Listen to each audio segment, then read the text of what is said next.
Josh was a typical cheeky chappy.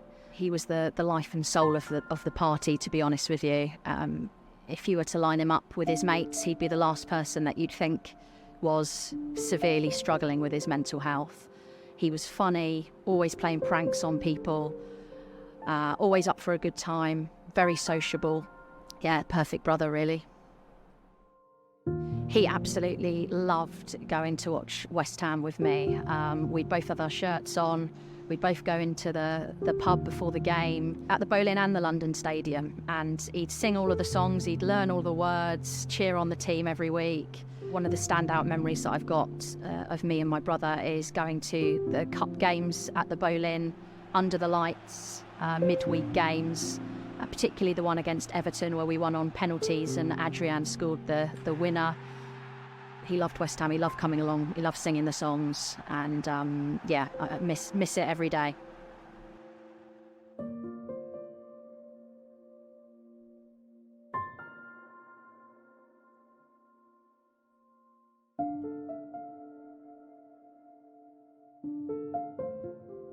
Two police officers stood at the front door, asked to come in, sat us down and said that they'd found somebody and they believe it to be my brother. Just total shock, really, from that point. I don't think myself or my parents spoke at all.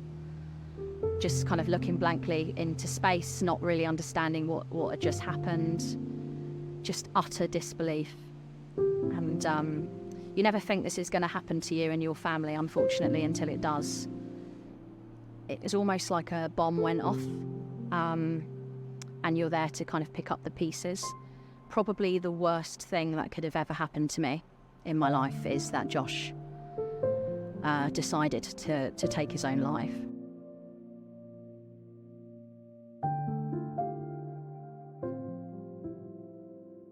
When Josh passed, I became completely obsessed with going through his phone, his laptop, his tablet, just desperately trying to find out what was so bad, basically, in his life that he thought that this was his only option. And when I did go through his devices, I found that he had been Googling and searching online for ways and means to go about ending his life.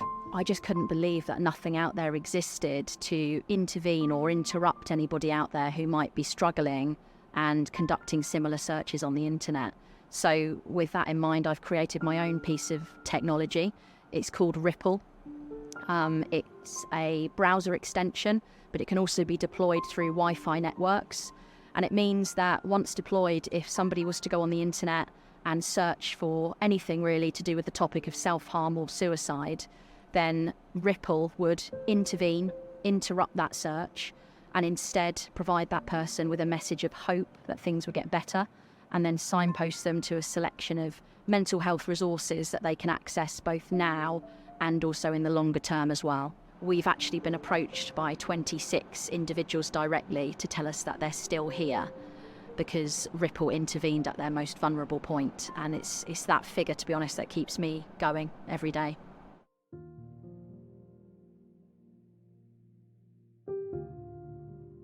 Always wanted and had the dream of one day West Ham will deploy this tool.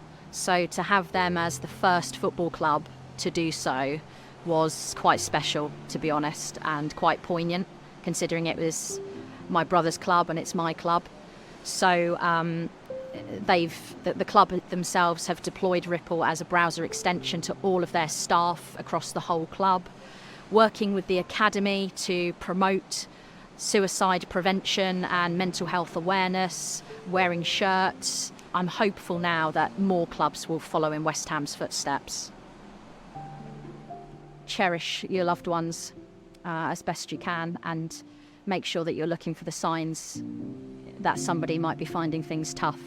I remember Josh and choose to remember all of the good times, but I'm now focused on trying to stop suicide from impacting you, your friends, your family through my work at Ripple.